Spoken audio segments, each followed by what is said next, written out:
Ça fait plaisir, je peux en faire ressortir un pull pour enregistrer cette vidéo, parce que la vidéo qui suit, vous allez voir, je l'ai enregistrée en t-shirt en mois d'octobre, à 12 degrés au-dessus de la normale saisonnière, en Bretagne. Le réchauffement climatique, ça vous indiffère peut-être, peut-être pas, peut-être que ça vous angoisse, peut-être que vous êtes ce qu'on appelle un éco-anxieux.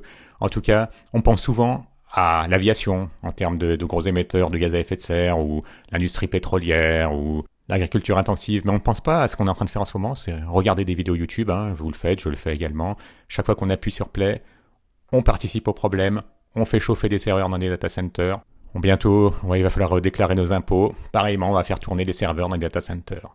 Au moment de voir un film, on va sur Netflix, on va sur OCS, on va sur X plateformes, et de nouveau, on fait tourner des serveurs dans des data centers. Et de plus en plus, nous, en tant que développeuses et développeurs, la compétence sur un cloud au moins est recommandée quand c'est pas obligatoire. Moi, j'ai eu à utiliser Azure il y a pas longtemps, donc ça c'est le cloud de Microsoft.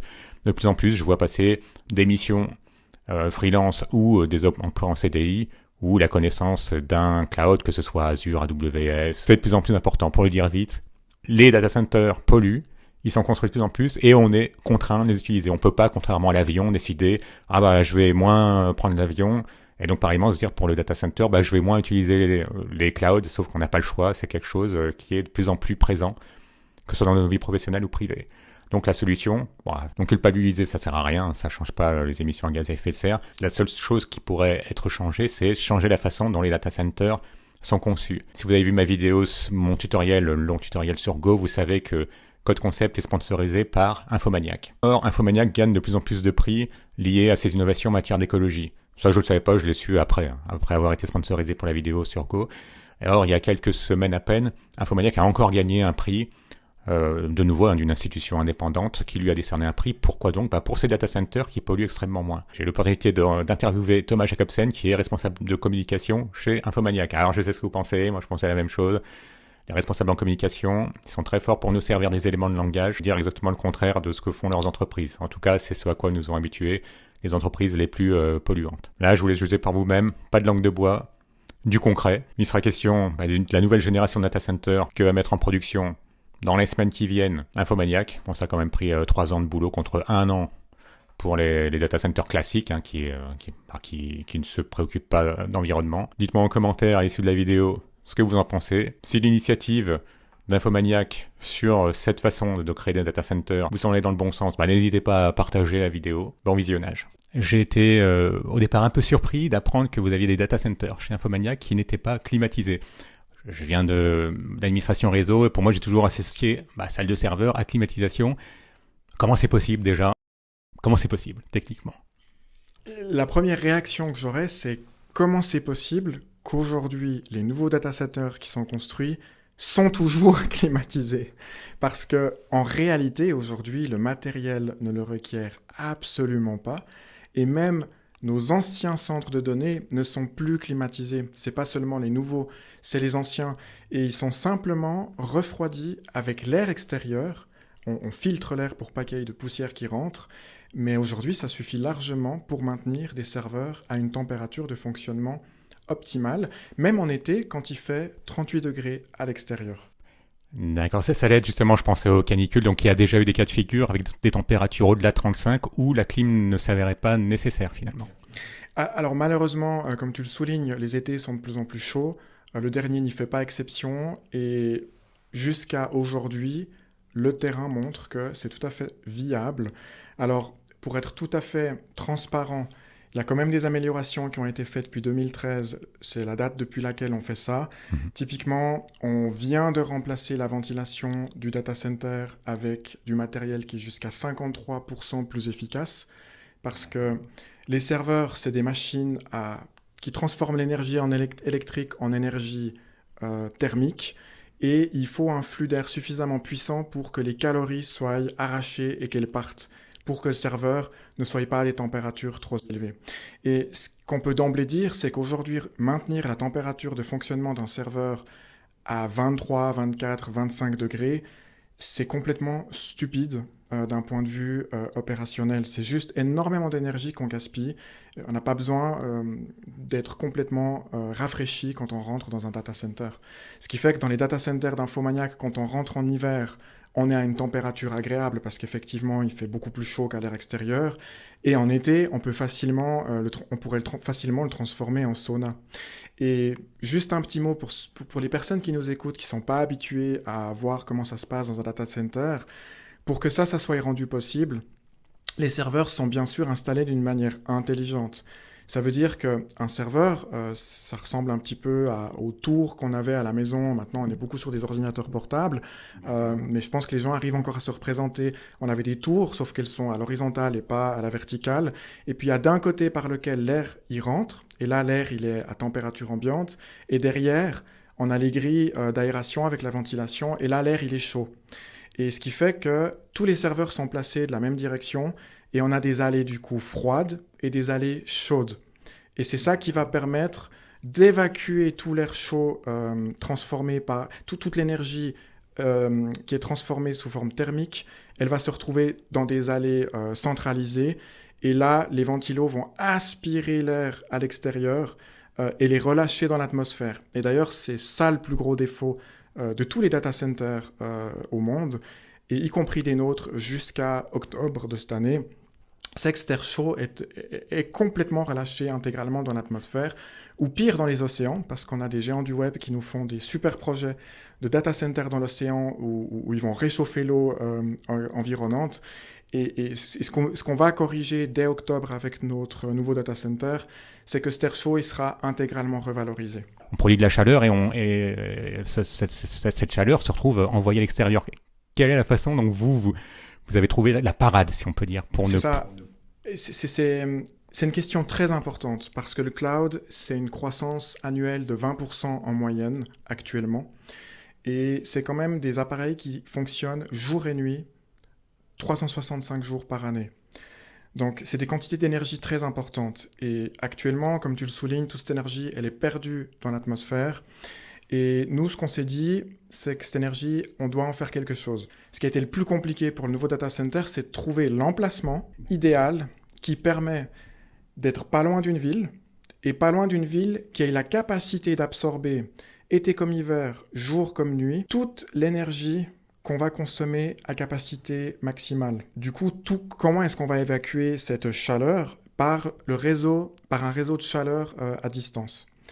Et ce qui fait que l'énergie du data center, elle va permettre aux gens de prendre des douches chaudes, d'avoir de l'eau chaude chez eux toute l'année en fait. Et l'hiver, ça va permettre à 6000 ménages de prendre des douches chaudes et de se chauffer.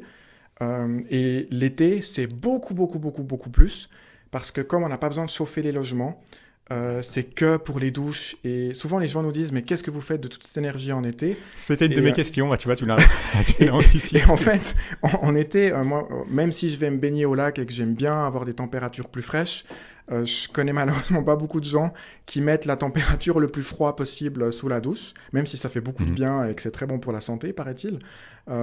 Et c'est en fait c'est environ 100 000 ménages qu'on couvre là. Donc c'est gigantesque. Et en France, il y a d'autres data centers qui font ça, mais c'est qu'une infime partie qui vont revaloriser. Par exemple, on a un data center d'une grande entreprise qui va chauffer une piscine olympique en France. Mais le truc, c'est que nous, avec notre data center qui est plus petit, si on avait des piscines olympiques autour de nous, on pourrait en chauffer 175. Donc, c'est gigantesque. Et c'est là qu'on se rend compte que c'est qu'une infime partie qu'on revalorise. Et puis, l'autre originalité de ce data center, c'est qu'il fonctionne en système fermé. Qu'est-ce que ça veut dire? Ça veut dire que le moindre composant qui consomme de l'énergie, et y compris les pompes à chaleur, ça va être revalorisé, ça va pas être perdu. Parce qu'on voit des projets un peu similaires qui vont chercher de l'eau du lac pour refroidir les data centers, sauf que les pompes, elles sont à l'extérieur du système. Et les pompes, ça consomme énormément d'énergie. Et cette énergie-là, elle est perdue dans ce cas-là. Alors que nous, il y a vraiment tout qui est dans le data center dans un système fermé. Comment on refroidit ce nouveau data center? Et c'est ça qui est génial, c'est que les pompes à chaleur qui consomment de l'énergie, pour élever la température qui sort à 45 degrés des serveurs, le réseau de chauffage à distance sur lequel on est connecté, il est un peu old school et il nécessite des températures élevées. Ça, voilà, c'est des contraintes techniques qui nous sont imposées. Et cette différence de température entre 45 degrés et puis 67, 74 degrés, cet écart-là, les pompes à chaleur, si tu veux, elles vont fonctionner à l'inverse d'un frigo. Un frigo, lui, son but, c'est d'abaisser la température. Et en faisant ce travail, par la transformation du gaz en liquide, on va avoir une production d'air chaud. C'est pour ça qu'on a des grilles d'aération sous son frigo et que quand on met la main devant, c'est bouillant. Et puis qu'on a des frigos qui dysfonctionnent après beaucoup d'années parce que ces grilles sont bouchées et que l'aération se fait mal. Une pompe à chaleur qui doit élever la température, elle va produire du froid en fait. Et le froid, normalement, c'est considéré comme un déchet. Et ici, le froid, c'est lui qu'on va réutiliser pour maintenir les serveurs à une température de fonctionnement optimale. Vous évoquez le fait qu'il fallait que les data centers soient proches des villes. Or, je pense qu'on est nombreux à avoir cette image des data centers perdus dans pleine pampa, assez loin. C'est d'ailleurs le cas de l'hébergeur que j'évoquais tout à l'heure, allemand. On voit clairement qu'il est dans une zone d'activité loin des habitations. Et donc là, le fait que les data centers se trouvent proches des habitations, on sait que proche des villes, plus on s'approche des villes, plus le prix du mètre carré est élevé. Donc, comment est-ce que ça peut... Enfin, j'ai une double question en fait. D'une part, c'est quelles sont les implications économiques du fait de rapprocher des data centers de zones où l'hectare, où le mètre carré n'est pas cher, aux villes où traditionnellement c'est très cher, et pour pouvoir ensuite intégrer la chaleur produite par les data centers dans le réseau de la ville. Je crois que c'est la façon dont tu as évoqué la chose. C'est quand même, ça a l'air compliqué, pour le dire vite, de changer, de passer des data centers en race campagne aux data centers en ville. Quelles ont été les étapes concrètement pour d'autres data centers qui seraient intéressés par cette démarche? C'est une très bonne question. Déjà, ce nouveau data center, il se situe effectivement au cœur d'un écoquartier en pleine ville. Sa particularité, c'est qu'il est aussi en sous-sol. Et au-dessus du data center, il y a un parc. Donc, il n'y a pas d'impact au paysage. Donc ça, c'est un point extrêmement positif. Et tu fais bien de le souligner. Ce qui a été complexe dans ce projet, c'est de mettre autour de la table des acteurs qui n'ont pas l'habitude de discuter ensemble.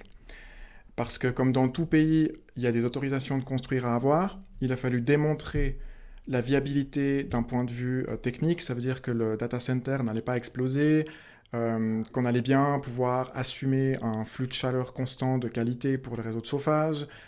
Et tout ça, ça prend du temps. Il a fallu vérifier tout ça techniquement en faisant des audits pour vérifier que l'idée qu'on avait en tête dans la pratique fonctionne.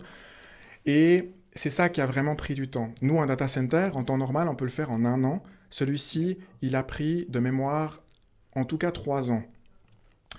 Et c'est ça qui a vraiment été complexe.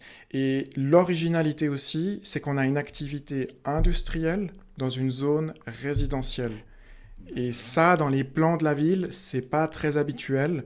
Donc là aussi, il a fallu mettre autour de la table les gens, expliquer, discuter. Mais de manière générale, il y a eu beaucoup de bonne volonté. Et c'est juste qu'il a fallu... ce qui a été long, c'est de discuter des prix de l'énergie revendue, etc. Et concrètement, nous, on va vendre l'énergie à prix coûtant au réseau de chauffage à distance. Et ce qui est intéressant, c'est que ça va nous permettre de payer l'énergie moins cher sur le long terme. Donc il y a aussi un intérêt qui n'est pas négligeable, surtout quand on voit l'hiver dernier toute la thématique qu'il y a eu autour de l'énergie.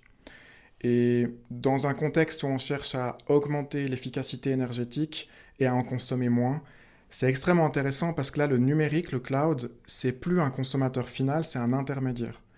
Par contre, il faut quand même pas se leurrer. Un prestataire cloud, même comme Infomaniac, reste un gros pollueur. Et les serveurs qu'on commande, chaque serveur, c'est 1,7 tonne à 2,4 tonnes de CO2 émises. Et c'est pas pour autant qu'on est très efficace sur le plan énergétique et qu'on la revalorise qu'on reste pas des gros pollueurs. Et d'ailleurs, quelque chose de très important, c'est qu'habituellement, avec les data centers, on parle de PUE pour mesurer leur efficacité énergétique.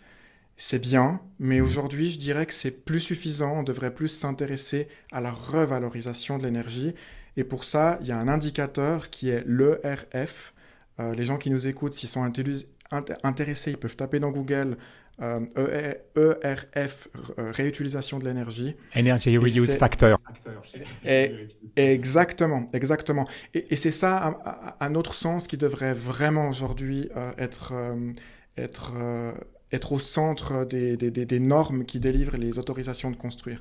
Parce que si l'efficacité énergétique n'est pas au top et qu'on a un mauvais PUE, si on part du principe que tout est revalorisé, c'est quand même moins dommageable que si on perd l'intégralité dans l'atmosphère. D'accord, donc en fait, il y a une conscience du fait que c'est l'époque qui veut ça, tout sera de plus en plus numérisé.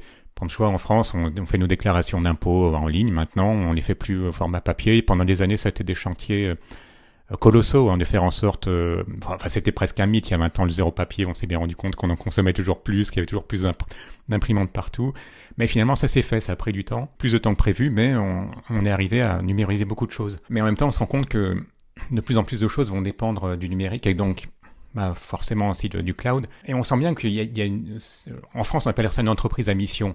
Le fait de ne pas penser uniquement en termes... c'est quand même une entreprise, il faut qu'elle fasse de l'argent.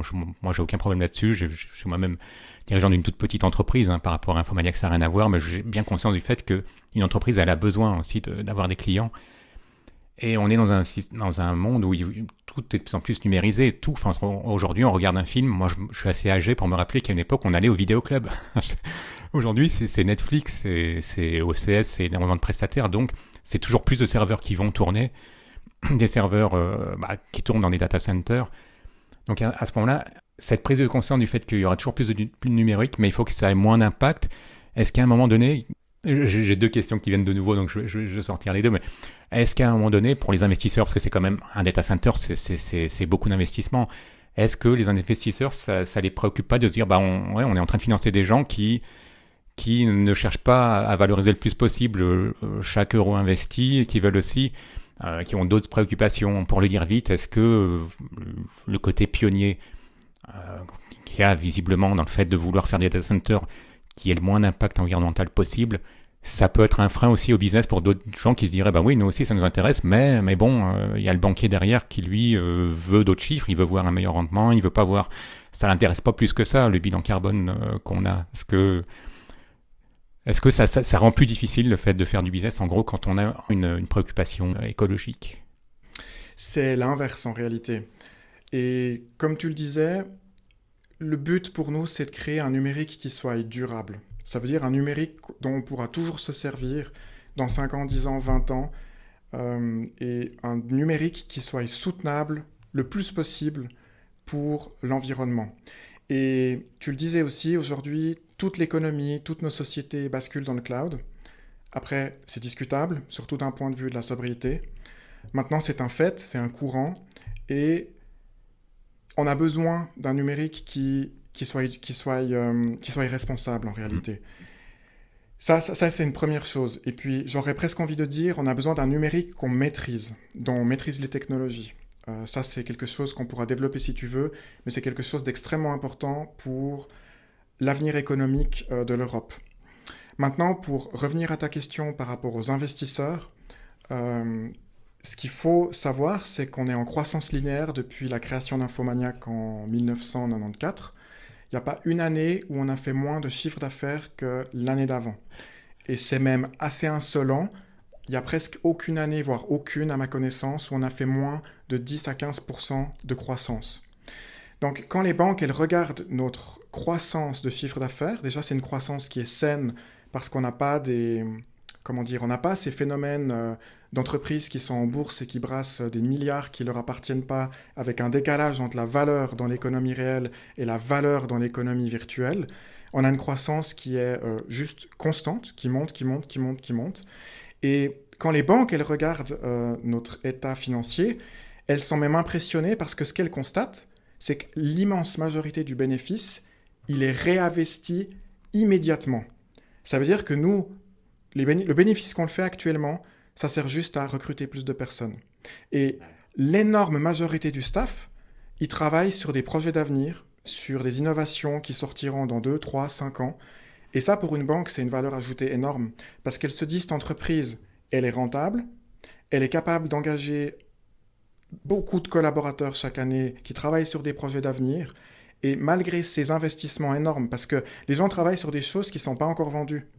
Et malgré ça, on rentre dans nos frais et on n'est pas dans le rouge à la fin de chaque année. Donc pour une banque, au contraire, c'est juste hyper prometteur et intéressant d'investir sur une entreprise comme Infomaniac, qui en plus a des engagements qui sont irréprochables en termes de RSE, responsabilité sociale et environnementale.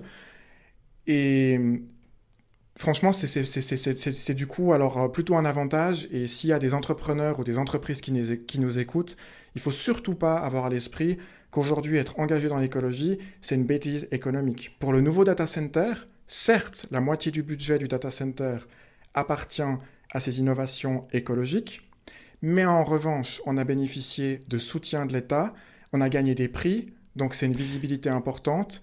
On va payer aussi l'énergie moins chère sur le long terme, et ça nous permet aussi d'avoir des statuts, je ne vais pas rentrer dans les détails, mais des statuts qui, en temps de crise énergétique, auraient été plus favorables que pour une énergie qui ne fait que consommer l'énergie sans en redistribuer.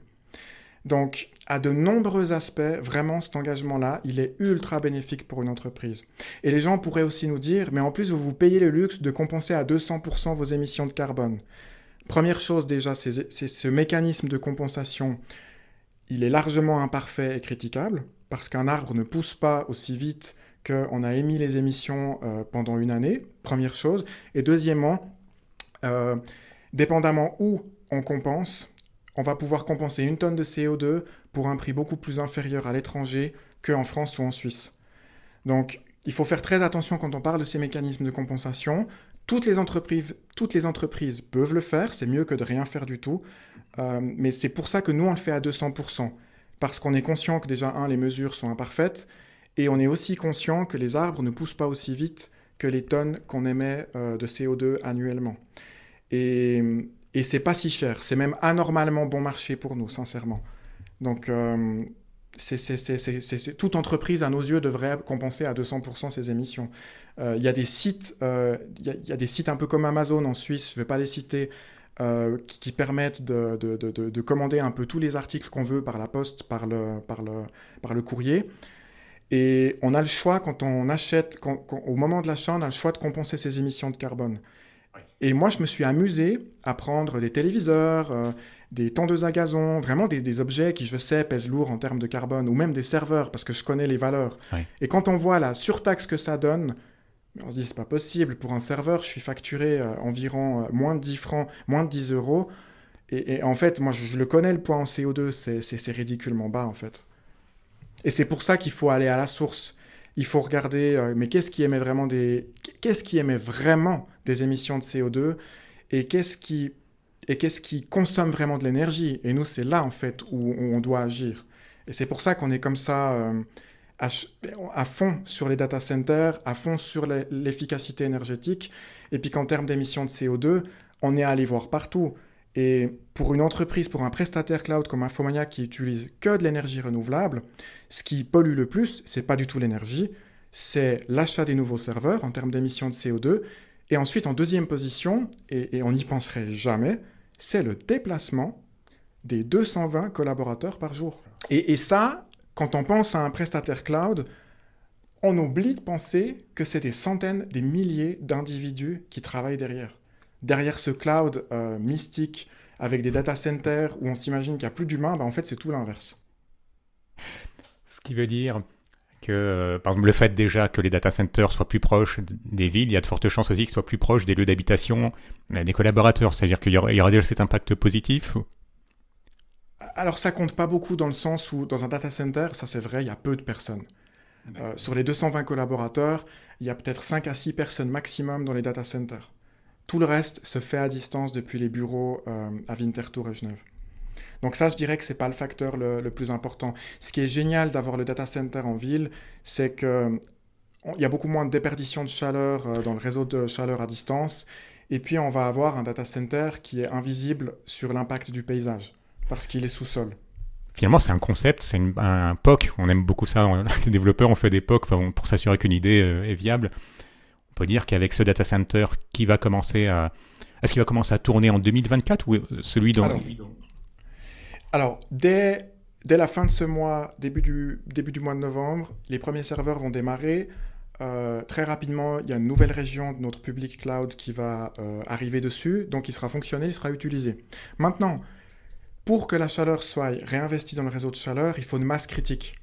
Parce qu'évidemment, si on a, je sais pas moi, 40 serveurs qui tournent, c'est pas intéressant d'allumer une pompe à chaleur pour travailler autant pour si peu de chaleur. Et le réseau de chaleur de la ville de Genève a aussi besoin d'une certaine quantité pour pouvoir, eux, faire des projections et que ça soit utile. Donc c'est qu'en mars 2024 que les pompes à chaleur vont s'allumer et elles vont réinjecter la chaleur des serveurs dans la ville. Et puis, plus il y a de serveurs, mieux ça sera. Euh, est-ce que si un concurrent décidait, bon voilà, moi ça m'intéresse ce que vous faites, est-ce qu'il y aurait une possibilité d'accéder enfin ça va toujours être délicat donc, d'être entre le fait de vouloir partager des connaissances parce que Non, vous avez sans doute non, eu non. des C'est génial obstacles. ce que tu dis. C'est génial et c'est super important. Pour nous, ce savoir-faire, il doit être d'utilité publique. Donc, les portes, elles sont ouvertes. Il y aura des visites de ce data center. Si nos concurrents veulent le visiter, bienvenue. Là, on est tous dans le même bateau hein, par rapport au climat et à la biodiversité. Et on doit tous tirer à la même corde. Et nous, si on l'a fait, c'est parce que c'est inconcevable pour nous de construire un nouveau data center qui ne soit pas meilleur que l'autre sur le plan énergétique et sur le plan carbone, biodiversité. Franchement, pour nous, ce serait un échec le jour où on se dit, bon, on va construire un nouveau data center et puis il n'y aura aucune autre innovation par rapport au dernier. C'est chaque nouvel édifice, c'est une opportunité de se challenger nous-mêmes. Et ensuite, évidemment, que quand on y arrive, on a envie que le politique se dise « Bon, maintenant, ça suffit ces climatisations, on n'accepte plus de nouveaux projets qui imposent la climatisation généralisée. » Parce qu'on peut tout à fait concevoir que pour certains services ou certains serveurs ou certaines activités ultra spécifiques, on ait besoin d'avoir une petite salle climatisée, mais pas pour l'ensemble des data centers, pas pour l'ensemble des serveurs d'un data center. Et ça, aujourd'hui, c'est incompréhensible que les pouvoirs publics ne se saisissent pas de cette question pour exiger des minimums, que ce soit en PUE et aujourd'hui en termes de revalorisation énergétique. On le voit, il y a des nouveaux projets de data centers qui sortent, mais c'est la technologie d'il y a 15 ans. Et ça, c'est impardonnable parce qu'aujourd'hui, c'est quand même une croissance importante, c'est des quantités d'énergie importantes et il n'y a pas toutes les entreprises qui font le choix en plus d'utiliser des énergies renouvelables. Et les énergies renouvelables ne sont pas non plus parfaites parce qu'elles demandent énormément aussi de matières premières, de métaux, d'extraction minière. Donc il n'y a pas en fait d'énergie pure et illimitée qu'on pourrait consommer sans aucune insouciance. Donc il s'agit de réduire ça au maximum, d'augmenter l'efficacité, et c'est là qu'on pourrait s'attendre à ce qu'il y ait des normes qui soient au goût du jour. Donc là, ce serait le rôle pionnier que pourrait tenir Infomaniac si vous réussissiez à partir de ce POC, j'insiste sur le POC, mais là c'est vraiment concret parce qu'en fait c'est vrai qu'il y a les idées c'est une chose, ensuite leur mise en œuvre c'est souvent là qu'on se rend compte si les choses sont viables ou pas. Est-ce que le fait par exemple qu'il y ait ce prix suisse de l'éthique 2023, est-ce que ça va donner plus de visibilité à ce genre de data center ou est-ce que ça va rester quelque chose de connu plus localement en Suisse, à la rigueur sur les pays frontaliers, ou est-ce qu'il y aurait une façon de faire rayonner davantage les concepts liés à ces data centers? Je pense que ça passera par la sensibilisation du grand public. Et c'est pour ça que ce type de vidéo, ce type d'échange est extrêmement important. Parce que tant qu'on n'en parle pas, c'est invisible. Les gens consomment le numérique, mais ils ne se rendent absolument pas compte de ce qu'il implique derrière. Donc ça passe vraiment par la sensibilisation à large échelle. Et c'est qu'à ce moment-là que les gens vont commencer, dans les sessions parlementaires, à en discuter et à prendre conscience qu'aujourd'hui c'est possible de faire drastiquement mieux et qu'on doit mettre en place des normes minimales. Parce que nous, ça fait depuis 2013 qu'on s'est passé de climatisation, on a gagné de nombreux prix aussi, hein, et pourtant on relâchait toute l'énergie qu'on consommait dans l'atmosphère. Et c'est pas pour autant que les nouveaux data centers, que ce soit en Suisse ou en Europe ou dans le monde, ont renoncé à la climatisation. Donc non, ce qu'il faut, c'est vraiment une sensibilisation de large ampleur et que les politiciens qui sont responsables des départements qui s'occupent du numérique et des nouvelles technologies se saisissent de ce problème sérieusement. Parce que sincèrement, quand les futures générations ou quand dans 5 ans on se retournera vers le passé et qu'on verra ce qu'on était capable de faire et les nouveaux édifices qu'on a autorisés de se faire construire, il y a des gens qui poseront la question, mais pourquoi est-ce qu'on a laissé faire ça alors qu'on savait faire mieux? Et là, il n'y aura pas d'excuse possible en fait. Et c'est ça qui est dommage. C'est juste quelque chose qu'il faut intégrer et prendre les actions en conséquence. C'est pas grand-chose, Le savoir-faire, il existe, les matériaux, ils existent. On n'utilise rien de sophistiqué pour faire ces data centers, hein. Les pompes à chaleur existent, la ventilation existe. On travaille qu'avec des fournisseurs européens. Donc tout est fait en Europe, hein, donc avec quoi on fait nos data centers. Que ce soit les tableaux électriques, que ce soit les ventilations, que ce soit les groupes électrogènes, mais absolument tout. Donc tout est vraiment à portée de main. Il n'y a rien de... On n'a pas dû demander à l'entreprise ABB de nous faire des choses extraordinaires sur mesure. C'est des choses qui existent. Il faut juste avoir l'idée de les assembler et de les mettre ensemble d'une manière logique qui tienne la route. Vous êtes assez impliqué dans tout ce qui est open source. Est-ce que, comme Code Concept est une chaîne de développeurs et qu'il y a une bonne partie de développeurs qui est sensible au sujet de l'open source, est-ce qu'il y a des choses en particulier qui pourraient être annoncées pour 2024, par exemple? Alors, sans en dire trop, déjà, pour l'open source, dès que c'est possible, nous, on l'utilise. Toute notre infrastructure est propulsée par les technologies open source. Donc, c'est des technologies indépendantes et libres. Et on contribue aussi directement à ces technologies, dont la plus connue est OpenStack. Là, récemment, on a contribué à élever le niveau de sécurité et de l'authentification. Et nos applications mobiles aussi sont complètement open source. Maintenant, nous, on a une grosse frustration et une insatisfaction, c'est qu'on n'en fait pas assez. Et le but, un de nos projets, ce serait de créer notre propre technologie de stockage mail et de la rendre ouverte. Parce qu'aujourd'hui, c'est quelque chose où on a beaucoup de savoir-faire et les technologies qu'on utilise actuellement montrent leurs limites. Et ça, c'est quelque chose qu'on est en train de réfléchir. Après, c'est quelque chose qui demande beaucoup de réflexion parce que de créer une technologie open source, c'est évidemment plus compliqué que de directement la penser pour nos infrastructures et nos modes de fonctionnement, mais c'est quelque chose qui nous tient à cœur. Et on est conscient qu'on pourrait en faire plus, et on est en train d'agir pour que ça soit le cas. Dans une interview 2021, j'avais vu que l'objectif du patron d'Infomaniac, c'était que 50% d'entreprises appartiennent à ses employés et que l'autre moitié appartienne à ses clients. Là maintenant, on est 2 ans plus tard. Est-ce que l'objectif est atteint ou est-ce que c'est en progression? Alors, déjà, la première chose à dire, c'est que l'entreprise, elle veut rester indépendante de ses décisions et que l'ouverture de l'actionnariat à toute personne qui souhaite acheter des actions Infomaniac, on est à bout touchant. Ça devrait arriver en 2024. Et pour la partie des collaborateurs qui augmentent, qui sont propriétaires de l'entreprise, c'est un processus aussi qui avance chaque année. Chaque année, il y a des nouveaux collaborateurs qui reçoivent des actions de l'entreprise. Et parallèlement, dès 2024, n'importe qui pourra acheter des actions Infomaniac. Mais c'est très important pour nous qu'on reste indépendant parce qu'on a des valeurs qui sont malheureusement encore atypiques, mais qui heureusement se démocratisent dans la société et qui sont de plus en plus importantes pour les clients. Et pour garantir le respect de ces valeurs et aussi nos engagements de vie privée, de confidentialité et d'économie locale, de ne pas délocaliser, de proposer aussi des services gratuits universels sans analyser les données pour les revendre, etc., on a besoin de garder cette indépendance. Ça, c'est toujours quelque chose qui me surprend parce que, elle est un peu cliché cette expression, mais malheureusement, elle est vraie. On considère que les données, au XXIe siècle, c'est l'or noir de notre époque. C'est tellement...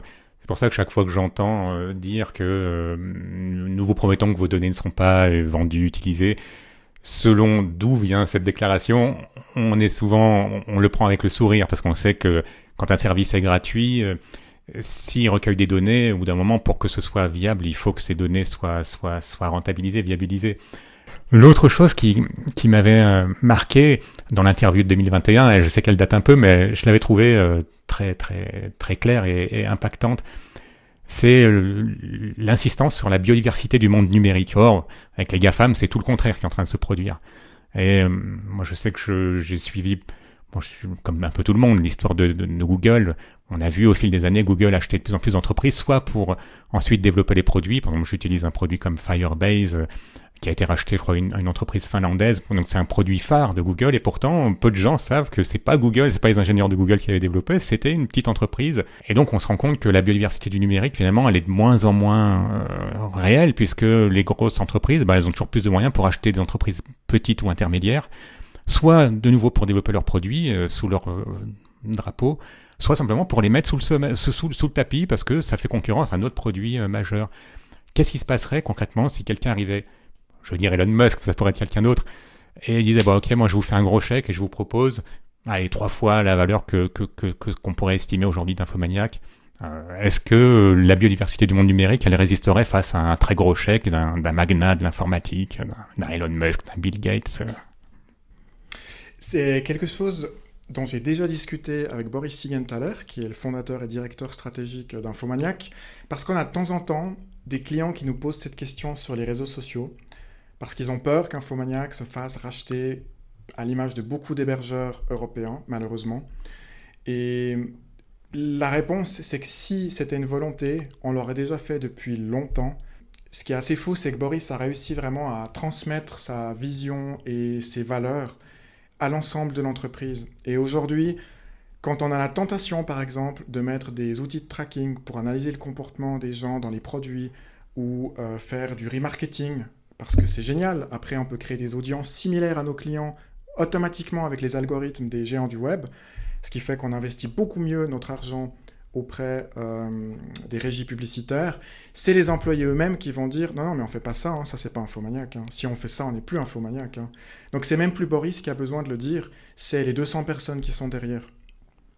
Et d'ailleurs, c'est aussi pour ça que nous, on a drastiquement réduit nos budgets en publicité numérique classique et on préfère soutenir directement des créateurs de contenu qui partagent nos valeurs, qui sensibilisent les gens à une réflexion sur l'open source, sur la maîtrise technologie, sur l'écologie, sur la biodiversité, parce qu'au moins cet argent, même si ça ne rapporte pas de retour sur investissement, comme c'est le cas dans la publicité sur les géants du web, que ce soit sur X, Facebook ou LinkedIn ou etc., eh ben on a au moins la certitude d'avoir contribué à créer un contenu et soutenu une personne qui est engagée et qui apporte de la valeur par son contenu. Et ça, c'est vraiment quelque chose d'hyper important pour nous. C'est de faire du business, oui, c'est important parce qu'il faut une certaine croissance, parce que sinon, on ne peut plus payer les salaires et on ne peut plus garder la maîtrise de ce qu'on fait et on est obligé de faire comme tous les autres, d'acheter des licences et d'être complètement dépendant des intermédiaires. Et c'est ça le vrai challenge aujourd'hui, c'est d'avoir une masse critique suffisante pour pouvoir rester compétitif et efficace avec les solutions qu'on propose à nos clients. Et c'est pour ça qu'on est dans une politique de réinvestissement maximal. C'est pour justement rester maître de nos technologies.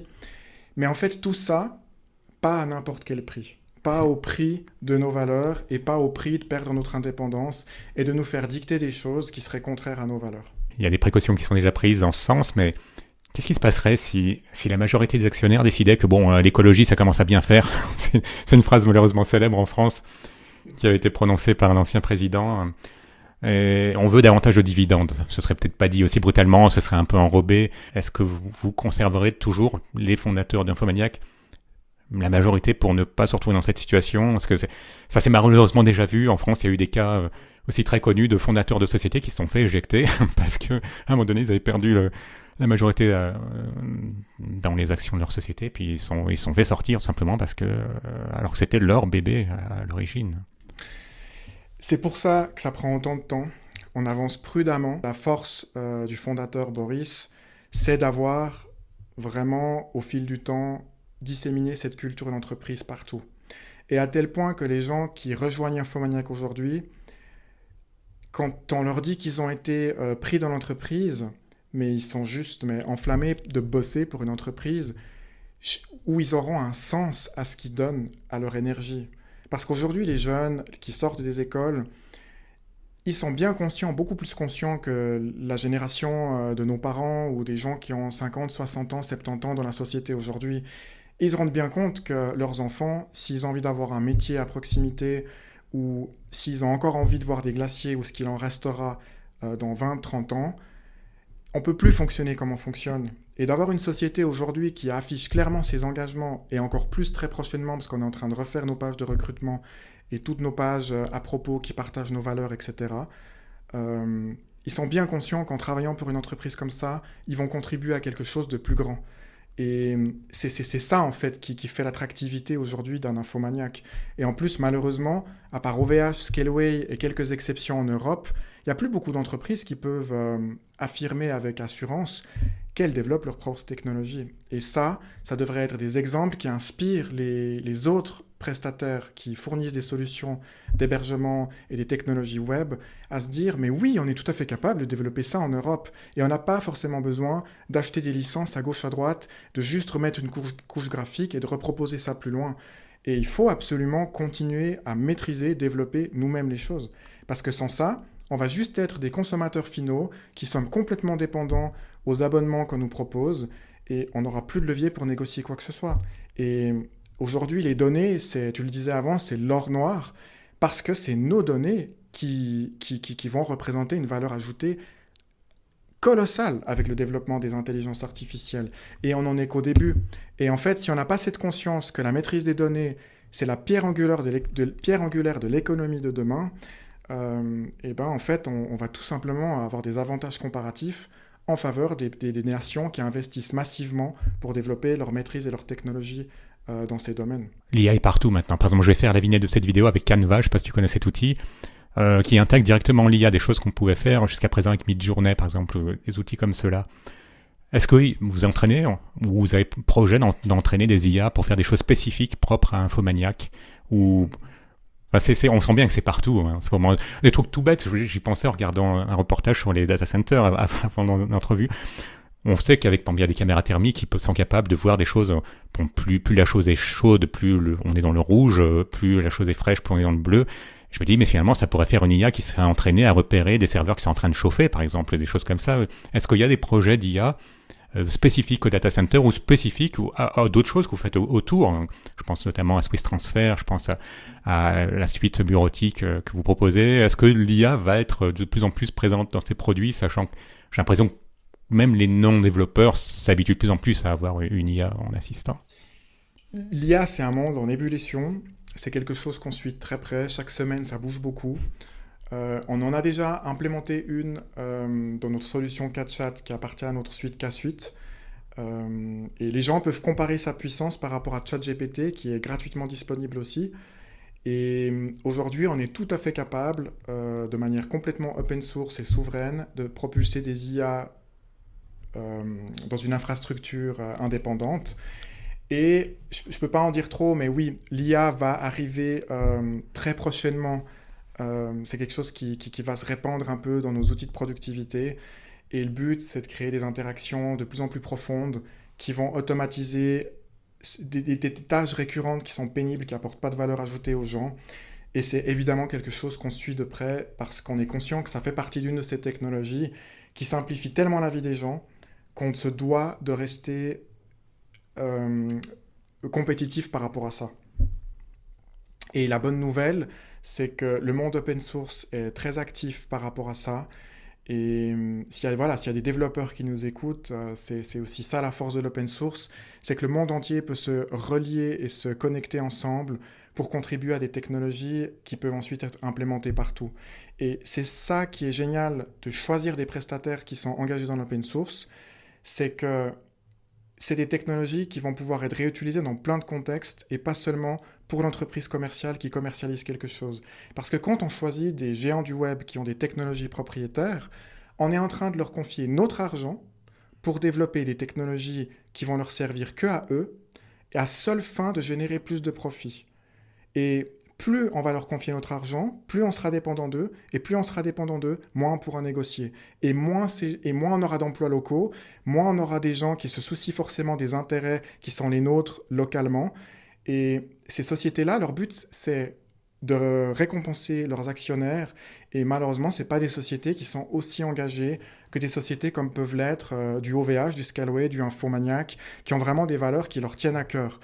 Et ces sociétés, quand on regarde leur histoire, quand on étudie l'évolution de leurs conditions générales ou de leur politique de confidentialité, ce qu'on peut remarquer, c'est factuel, c'est qu'elles s'adaptent aux effets de mode du jour. Mais il n'y a pas une ligne rouge qui montre en fait que c'est la même histoire qu'on raconte depuis le début. Et c'est pour ça que quand on dit que le consommateur, il vote avec ses choix, c'est vraiment vrai. C'est que c'est notre argent, c'est notre abonnement qu'on paye chaque mois à nos prestataires qui montre en fait qu'est-ce qui est important pour les consommateurs. Et même si les gens qui nous écoutent, vous adorez par exemple votre Google Workspace ou votre Microsoft 365, eh bien, contactez vos entreprises et exigez des réponses par rapport à quelle énergie est-ce que vous utilisez. Est-ce que vous revalorisez l'énergie que vous consommez? Combien de temps vous conservez vos serveurs dans vos data centers? Euh, Quelle est l'efficacité énergétique de vos data centers? Est-ce que vos employés ont des incitations à prendre des transports en public plutôt que leur voiture? Et poser toutes ces questions, en fait, pour montrer à ces sociétés qu'elles ne peuvent pas ne pas se préoccuper de ça. Et que ces préoccupations sont autant importantes que la qualité de leurs services. Parce que sans ça, ça ne bougera pas. Et les seuls indicateurs de performance de ces entreprises, ça restera le business, le profit.